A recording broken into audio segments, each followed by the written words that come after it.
and Jobs Act. That's a fancy way of saying a bipartisan infrastructure bill. A once-in-a-generation investment that's going to create millions of jobs, modernize their infrastructure, our roads, our bridges, our broadband, a whole range of things, to turn the climate crisis into an opportunity. And it puts us on a path to win the economic competition of the 21st century that we face with China and other large countries and the rest of the world. It's going to create more jobs, good-paying jobs, union jobs that can't be outsourced, and they're going to transform our transportation system with the most significant investments in passenger rail, the most significant investment in 50 years, in roads and bridges, the most significant investment in 70 years, and more investment in public transit than we've ever made, period. It's going to modernize our ports and our airports. I'm going to be going to some of our ports next week, and the freight rail, increasing that as a reason. I mean, look, we have bottlenecks across the country. We're doing so much with this legislation. It's going to make it easier for companies to get goods to market more quickly and reduce supply chains, bottlenecks, and now, and for decades to come. You know, and according to economists, this is going to be ease inflationary pressure, not increasing, ease inflationary pressures by lowering costs for working families. It's going to create jobs replacing lead water pipes. So every American, every child can drink clean water, improving their health, and putting plumbers and pipe fitters to work. How long have we been talking about that? It's a gigantic issue. Jobs, making high-speed internet affordable and available everywhere in America. And you heard me say this before, but I apologize for repeating myself, but no parent should have to sit in the parking lot of a fast food restaurant so their child can do their homework because they have no internet connection except to go off of what's going on with that internet connection from the fast food restaurant. This is going to make significant historic strides to take on the climate crisis. Some of you were with me when I was recently in Scotland at the COP26. What do people keep asking me? Are you going to fund this? Are you going to fund it? Are you really going to do what you're saying? Well, listen, go steps up, get along, a big step along the way of doing it. We're going to build out the first ever national network of charging stations all across the country with 500,000 of them, so that you can make a real, and auto companies are made a commitment that we're going to make 50% of vehicles electric by 2030. So you'll be able to go across the whole darn country, from East Coast to West Coast. Just like you can stop at gas stations now, these charging stations will be available. We'll get America off the sidelines on manufacturing solar panels, wind turbines, battery storage, energy and power for electric vehicles, from school buses to automobiles. And it will reward companies for paying good wages and for getting materials for their products from right here in America. And America exporting and providing the rest of the world with these technologies that are generated here in the United States as we go green around the world. It also makes historic investments in environmental cleanup and remediation. It builds up our resilience against superstorms and droughts and wildfires, hurricanes. You know, you've heard me say it again, I apologize for repeating myself, but $99 billion in losses last year because of climate crisis. Not in America. $99 billion it costs taxpayers in America. It represents a blinking red code out there for our nation. Vice President Harris and I look forward to having a formal signing ceremony for this bipartisan infrastructure soon. But I'm not doing it this weekend because I want people who work so hard to get this done, Democrats and Republicans, to be here when we sign it. But we're looking more forward to having shovels in the ground to begin rebuilding America. And for all of you at home who feel left behind and forgotten in an economy that's changing so rapidly, this bill is for you. The vast majority of the thousands of jobs that will be created don't require a college degree. There'll be jobs in every part of the country. Red states, blue states, cities, small towns, rural communities, tribal communities. This is a blue-collar blueprint to rebuild America, and it's long overdue. I'm also proud that the House took a big step forward to pass my Build Back Better Act, which for the week of November 15th, they're going to be taken up. They went through the procedural mechanisms to ensure that occurs. Let me be clear. We will pass this in the House, and we'll pass it in the Senate. The Build Back Better Act will be a once-in-a-generation investment in our people, getting America back to work by reducing the cost of child care and elder care, getting millions of women back in the job who have to stay home because they cannot afford the child care or the health care for their parents, providing universal pre-K for every 3- and 4-year-old child in America, and increasing their academic achievement potential significantly, making health care more affordable, lowering prescription drug costs, tax cuts for working people and the middle class so that folks have just a little, I know you're tired of hearing me saying, my dad used to always say, as a middle class guy, we just need a little breathing room. It's going to reduce child poverty in this country, by the way, by 50%. We're already on track to do that with the child tax credit we passed in our last piece of legislation. And this bill is fiscally responsible. That's a fancy way of saying it's fully paid for. It doesn't raise the deficit by a single penny, and it actually reduces the deficit, according to leading economists in this country, over the long term. And it's paid for by making sure that the wealthiest Americans, the biggest corporations, begin to pay their fair share. Again, you've heard me say it 100 times. Why should 40 or 55 corporations made over $40 billion in the last couple of years, why should they pay zero in tax? I said, I'm a capitalist, I'm not a socialist, but the bottom line is everybody should pay their fair share. Zero in taxes? Come on. And so, and keep my campaign commitment, it does not raise a single penny in tax for anyone making less than $400,000 a year. Say it again. Folks, no matter what they tell you, you're going to find out. This will not affect your taxes one little bit, and you may having to pay a penny more if you make less than $400,000 a year. Independent experts have concluded that these bills are the highest value investments that we can make to grow the economy. It's going to create millions of jobs, increase productivity and wages, and reduce costs, and generate significant and historic economic growth. Again, the press is here, the poor people have to follow me all the time. They've heard me say this a lot. We got out of the blue a couple of weeks ago a letter from 17 Nobel Prize winners in economics, and they determined that it will ease inflationary pressures, not create them, ease them, ease those pressures. And for the economy, it recognizes that we face an inflection point. For most of the 20th century, we led the world by a significant margin because we invested in our people. We invested in ourselves. You've heard me say it 1,000 times. Jill would say, my wife says, any country out educates is going to out-compete us. We invested in education. We invested in health. We invested in things that affect people's opportunities to succeed. We built an interstate highway system, which led to the best roads, bridges, airports, and transit systems in the world. These are the arteries of commerce that move goods from coast to coast quickly. That's why people decide to build facilities here in the United States. We empowered our companies to outcompete the world. And we created jobs and untold opportunities for our people to travel, to live, and to work. But somewhere along the way, we stopped investing in ourselves. We stopped investing in our people. And we risked losing our edge as a nation. I don't even think it was conscious, but this is what's happening. And China and the rest of the world are moving to catch up, in some cases, in certain areas, move ahead. Our infrastructure used to be rated the best in the world. Today, according to the World Economic Forum, we rank 13th in the world. The United States of America ranks 13th in the world in infrastructure. Come on. We used to lead the world in education achievement. Now, the Organization for Economic Cooperation and Development, OECD, ranks America 35th out of 37 major companies when it comes to investing in early education for childhood education and care. Think about that. Those of your parents know. You start kids early, you give them the basis, you give them the material to be able to go on. It's simply unacceptable that we rank 35. We're now turning it around in a big way.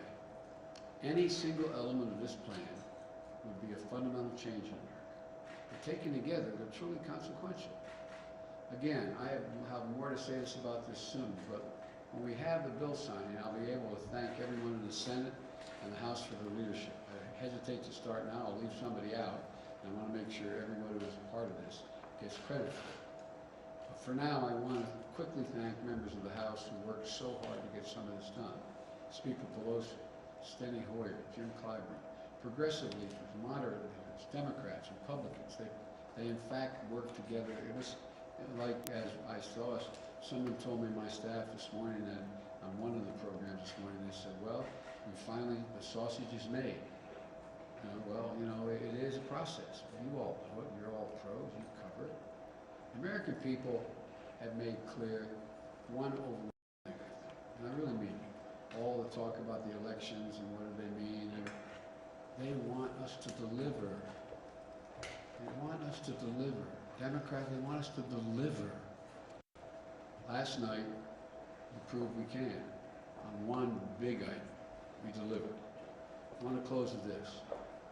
For much too long, working people in the middle class of this country have been dealt out of the promise of America. That sounds like hyperbole, but I really mean it.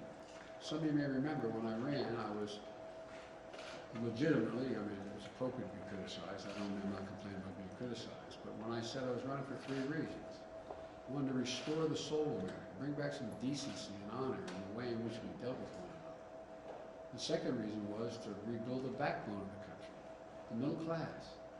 The wealthy are value added to the country, but they didn't build the country.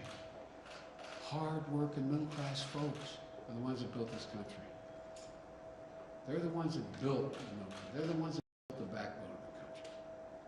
And what I decided to do was I said we have to begin to build the economy from the bottom up and the middle out. Well, folks, that hadn't been the case. I'm so tired about trickle-down economic theory that I'm trickled out. The idea that, and I asked the rhetorical question, when the middle class has done well, when do the wealthy never have it? When, any time, the wealthy not done extremely well as well? I mean, come on. We've got to give working folks a real chance. A chance. And so, folks, there's an awful lot more to say about this, but today, I think has just been a good day. It's time to deal folks back in. As you've heard me say it again, I make no apologies for it. These bills, in fact, are the 2 bills we're talking about, the Build Back Better bill, which we're going to be working on now, and this bill, are all designed to give ordinary people a fighting chance, to begin to sort of level the playing field just a little bit, not punish anybody. I've long said it's never ever been a good bet to bet against the American people. Never. And that, what it really means is, bet on the American people. Give them a shot. Give them a shot. That's what these plans do. They bet on average Americans. They believe in America. They believe in the limitless capacity of the American people. If you look at the history and journey of this nation, what becomes crystal clear, not a joke, given half a chance, the American people never, ever, ever, ever, ever, ever let their country down. We're about giving them a full chance this time. And when we do, there's going to be no stopping us. I truly believe that 50 years from now, folks are going to look back and say, this was the moment, this was the period, this year and the next couple of years, when America decided to win the competition of the 21st century, to get in the game full bore. So my message to all the American folks is, let's get to work. Let's get this done. God bless you all, and may God protect your troops, and I'll take a few questions. To what extent did the election result help propel this bill to the finish line? And how were you able to bridge the gap last night between moderates and progressives? Well, I'm not being facetious with the answer I'm about to give you, but I'm not going to be a prognosticator and make a judgment of how the election could or would have been different. Each state is different, and I don't know. But I think the one message that came across was get something done. It's time to get something done. Stop talking. Get something done. And so I think, again, that's what the American people are looking for. And I think it's a legitimate, and when you ask how we were able to bring things together, well,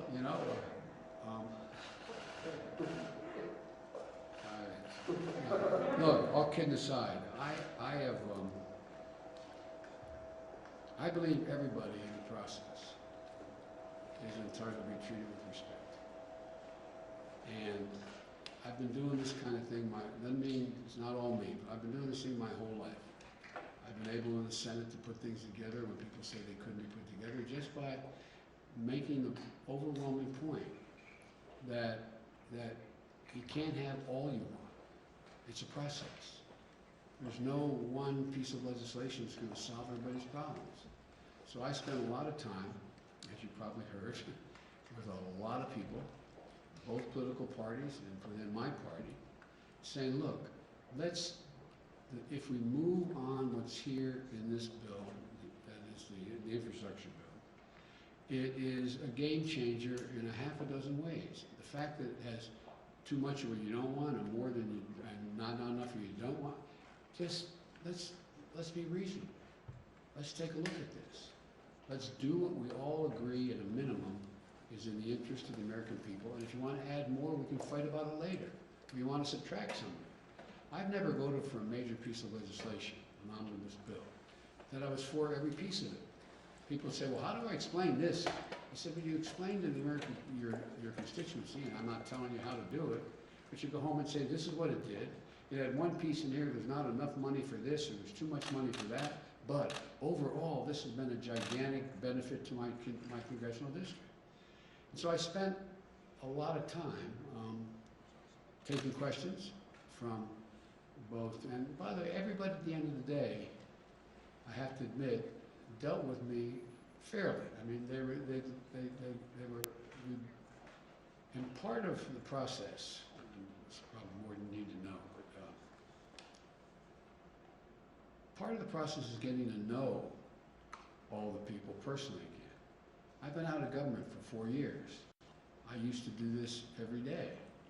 I used to know about everybody's district I was working with when I was vice president. I know them and call up and say, hey, Charlie or Harry or Mary. And so it's getting to know a lot of these people, to build trust. Because everything I say I'm going to try to do, I will try to do. And I think that's also part of the process. And so hopefully it can continue. Mr. President, you just alluded to it there, Mr. President. 2 questions. You are arguably the most legislatively experienced president we've ever seen, but to get this first agenda item over the finish line, you need Republican votes. Sure. You are not going to have Republican votes, though, for your Build Back Better agenda. Isn't it doomed? And then my second question, Mr. President, OPEC Plus has snubbed your call to pump more oil. When will you respond with an SPR release? Well, first of all, I'm not anticipating that OPEC would respond, that Russia and or Saudi Arabia would respond. They're going to pump some more oil. Whether they pump enough oil is a different thing. There are other tools in the arsenal that we have to deal with other countries at an appropriate time. I will talk about it, that we can get more energy in the pipeline, figuratively speaking. And I don't start off with any assumption that I can't get anybody to vote for anything. And so, I mean it sincerely. I think what's going to happen is we're going to see what happens in the Senate and whether or not I need only Democratic votes, which is likely, which is a likely outcome. And the question is, can I get all of those votes? This is a process. And all along, you told me I can't do any of it anyway. From the very beginning. No, come on, be honest, okay? You didn't believe we could do any of it. And I don't blame you. Because you look at the facts, you wonder how this is going to get done. But I think there's a dawning on the part of a lot of people,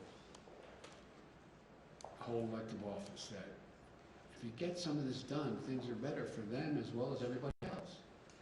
And I'm sure there's some calculations saying, well, if Biden gets this other bill, then he's going to be moving too fast, and it's going to hurt. The Democrats are going to be doing too well. That's why I think we have to try to figure out how to make the case across the board as to, there's a lot of things we have to tackle yet. So.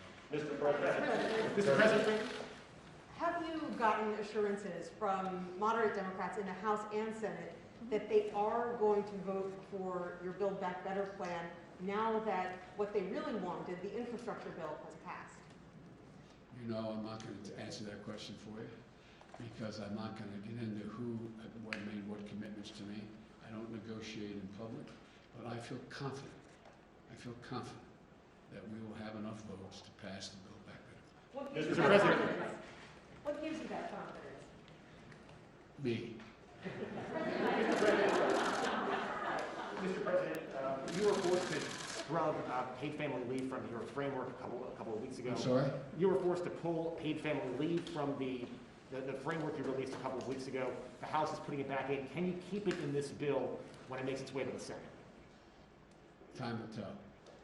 Mr. President, I'd like to ask you real quick, sir, where do you stand? You said last week that this report about migrant families at the border getting payments was garbage. No, I didn't say that. you Let's said get there it were- straight. You there were- said everybody coming across the border gets $450,000. So the number was what you had a The problem number I was referring to. Okay, Now, here's the thing. sure. If in fact, because of the outrageous behavior of the last administration, you coming across the border, whether it was legal or illegal, and you lost your child, he's gone, you deserve some kind of compensation, no matter what the circumstance. What that will be, I have no idea. I have no idea. But you're Yes. okay with DOJ negotiating the settlement? Two questions. You referred to China twice in your comments, and yet we haven't heard anything about the China bill, which is really the third element of what you're hoping to do here. It's been through the Senate, has not yet come up to the House, and it would seem that that is the one that is more key to our competitiveness. So I was wondering if you would talk a little bit about that, and then also tell us how you're feeling right now about the Iran deal, since it looks like you're going to go back to discussion at the end of the month. But the Iranians have made it pretty clear at this point, they plan to rip up most of what was done so far. So are you into your plan B at this point? I'm not going to comment on Iran now. And in the China bill you're referring to, everything in good time. You got to get this through. You got to get this through. The next thing is build back better. So when do you plan to do that? Well, in order. I'm going to take one more question. Mr. President, can I follow up on paid leave, Mr. President? Sir, may I follow up on paid leave? Mr. President, Democratic Congresswoman Abigail Spanberger said of your presidency this week, nobody elected him to be FDR, they elected him to be normal and stop the chaos. How do you view your mandate after Tuesday's election losses for Democrats, and is she wrong? Well, Abigail's a friend. We had a long talk. She joked and said, I have a picture, she said, I have a picture of Roosevelt hanging in my office, her office, okay? I don't intend to be anybody but Joe Biden. That's who I am. And what I'm trying to do is do the things that I ran on to do. And look, people out there are ordinary, hardworking Americans, are really, really been put through the ringer the last couple of years, starting with COVID. COVID has disrupted almost every family one way or another, whether it's wearing a mask or losing a family member. You know, 750,000 plus Americans dead? 750,000. And so people are worried. People are also worried about, you know, coming up, and they don't understand them. Why is the price of agricultural products, and when I go to the store, why is it higher? What, like for example, if we were all going out and having lunch together, and I said, let's ask whoever's in the next table, no matter what restaurant we're in, have them explain the supply chain to us. You can understand what we're talking about? They're smart people. But supply chain? Well, why is everything backed up? Well, it's backed up because the people supply the materials that end up being on our kitchen table or in our life. Guess what? They're closed those plants because they have COVID. They're not. So it's a complicated world that people are facing. We've never faced anything like this before. I mean, I'm not saying it's the worst of every time in American history, but we never faced anything this sort of defiant of understanding of what's going on. And you can understand why people are upset. And whether you have a PhD or you're working, in a restaurant, it's confusing. And so people are understandably worried. They're worried. And so all I can say is, what I'm going to try to do is explain to the American people as best I can. And by the way, you all write for a living. I haven't seen any one of you explain the supply chain very well. No, I'm not being critical. I'm being deadly earnest. When your editor says, explain the supply chain. Okay? It's a luck in your senior years, my coach used to say. But I sincerely mean it. This is a confusing time. Confusing time. Think of all those children who may have lost more than a year of education by only being out one semester. Think of all that's going on in terms of access to everything from when you go back to college, if you're in college, you go back to college, where you have to wear your mask, or who's your roommate? This is a confusing moment. And it seems to me that my job as the President of the United States is to try to figure out, myself as well, what is most needed to put people at ease and let them know there's a way through this. There's a way through this. The world has never been here before. That sounds like hyperbole, but think about it.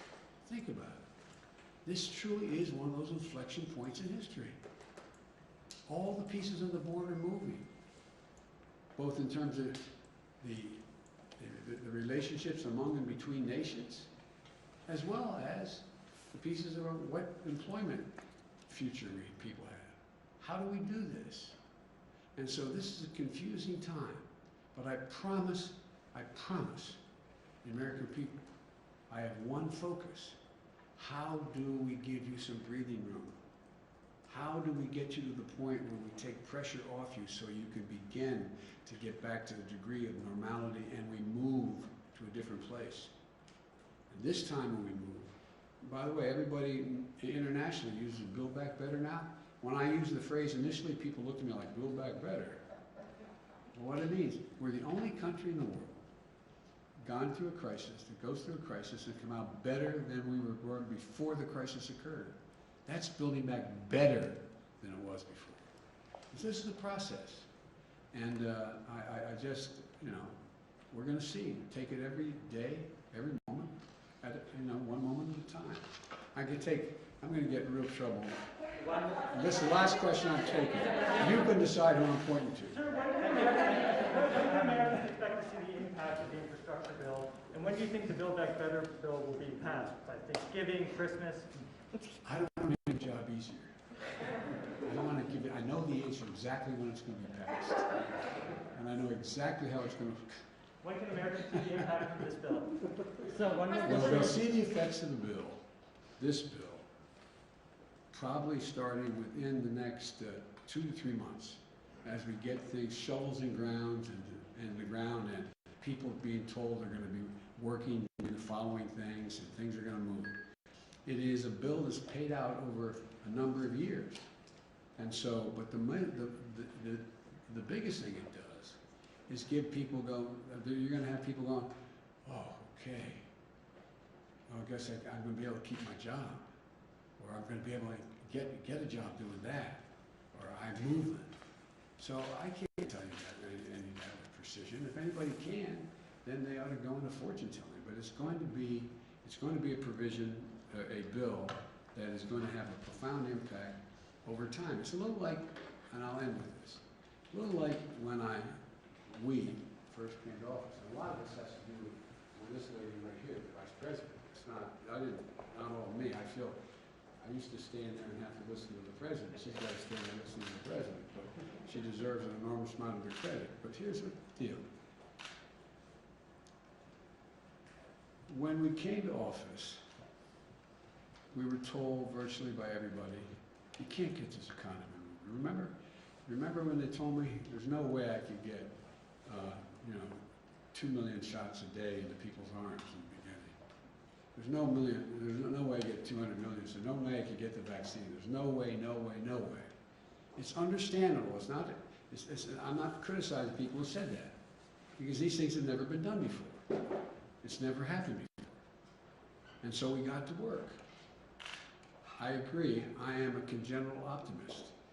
But it's because I really mean this. I have enormous faith in the ingenuity and the integrity of the American people. I'm not joking.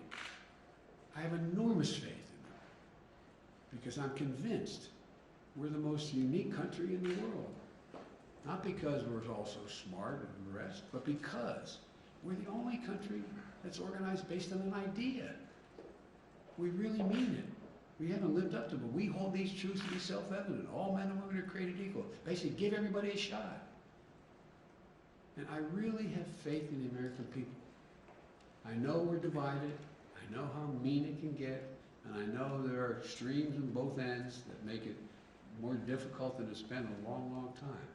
But I'm convinced, let the American people know that we're committed to enhancing their ability to make their way or all do better. Thank you all so very much.